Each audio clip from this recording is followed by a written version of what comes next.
ভাবুন তো, একটি সম্প্রদায় 40 বছর ধরে মরুভূমিতে আটকে আছে। সেখানে নেই কোনো দোকানপাট, নেই কোনো হাটবাজার, নেই কোনো ফল ফসলের ক্ষেত, তবুও তারা বেঁচে আছে। ভাবছেন এ কি করে সম্ভব? হ্যাঁ দর্শক, শুনতে অবাক লাগলেও বনি ইসরায়েলরা ঠিক এভাবেই 40টি বছর ধরে মরুভূমির মাঝে টিকে ছিল। তবে তারা হযরত মূসা আলাইহিস সালামের দোয়ার বরকতে আসমান থেকে নেমে আসা এমন এক খাবার গ্রহণ করত, যা ছিল একেবারে নিরাপদ ও স্বাস্থ্যসম্মত। খাবারটির নাম মান্না ও সালওয়া।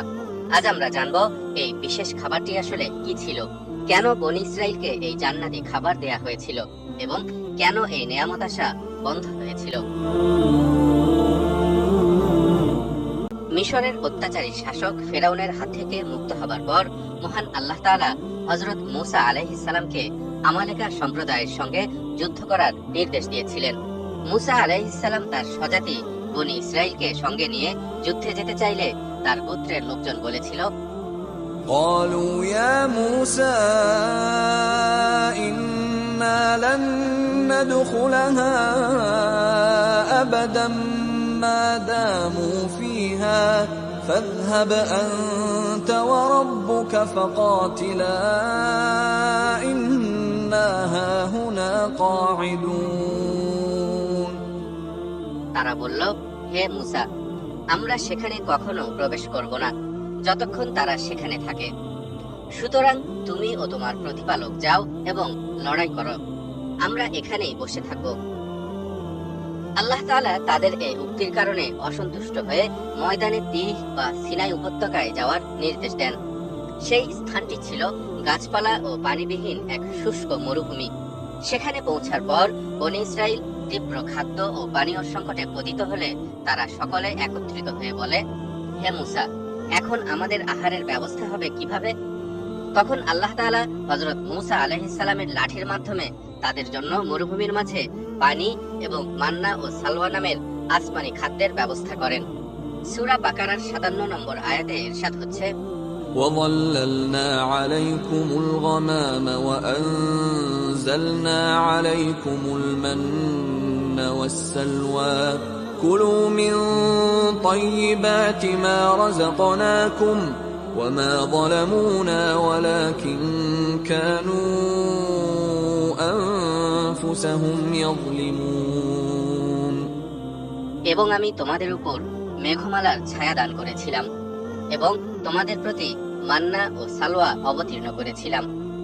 আমি তোমাদেরকে যে রিজিক দান করেছি সেই পবিত্র জিনিস হতে আহার করো। মূলত তারা আমার কোনো অনিষ্ট করেনি, বরং তারা নিজেরাই নিজেদের অনিষ্ট করেছিল।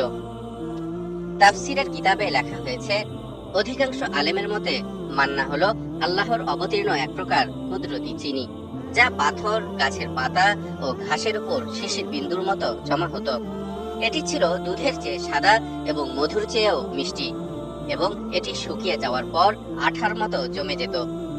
তবে বুখারী, মুসলিম ও তিরমিজি সহ বিভিন্ন হাদিসের কিতাবের একাধিক বর্ণনা থেকে জানা যায়, মান্না হলো এমন এক ধরনের উদ্ভিদ বা খাবার যা আপনা আপনি জমিনে উৎপন্ন হয়, কাউকে তা লাগাতে হয় না। এ সম্পর্কে সাইদ ইবনে যায়েদ রাদিয়াল্লাহু তাআলা আনহু রাসূলুল্লাহ সাল্লাল্লাহু আলাইহি ওয়াসাল্লাম থেকে একটি হাদিস বর্ণনা করে বলেন, আল কামআতু মিনাল মান, অর্থাৎ কামআ হলো মান্নার অন্তর্ভুক্ত। এই হাদিস থেকে বোঝা যায় মান্না কয়েক প্রকারের ছিল। ইংরেজিতে কামআ শব্দের অর্থ মাশরুম। এ কারণেই আধুনিক গবেষণায় বলা হয়েছে মান্না এক প্রকার আটা জাতীয় উপাদেয় খাদ্য, যা শুকিয়ে পিষে রুটি তৈরি করে তৃপ্তির সাথে আহার করা যায়। অন্যদিকে সালওয়া হলো এক প্রকার পাখি, যা চড়ুই পাখির থেকে আকারে কিছুটা বড়। পাখিগুলো উড়ে এসে বনী ইসরাইলদের হাতে বসে যেত, তখন তারা সেই পাখিগুলোকে জবাই করে ভক্ষণ করত। এসব বর্ণনা থেকে বোঝা যায় মান্না ছিল চাউল বা গমের মতো কার্বোহাইড্রেটের উৎস, এবং সালওয়া বা চড়ুই জাতীয় পাখির মাংস ছিল ভিটামিন ও চর্বির উৎস।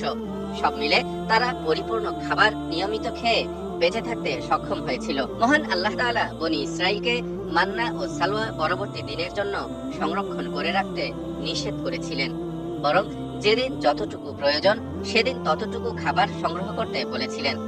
কিন্তু অবাধ্য বনী ইসরাইল সম্প্রদায় বরাবরের মতোই এবারও আল্লাহর নির্দেশ উপেক্ষা করলো। তারা ভাবতে লাগলো, না জানি কোন দিন আল্লাহ তাআলা এই আসমানি খাবার পাঠানো বন্ধ করে দেন। এ কারণে একসময় তারা মান্না ও সালোয়া পরের দিনের জন্য সংরক্ষণ করতে শুরু করলো এবং একই সাথে মান্না ও সালোয়ার পরিবর্তে বিকল্প খাবারের জন্য মুসা আলাইহিস সালামের কাছে আবেদন জানাতে শুরু করলো।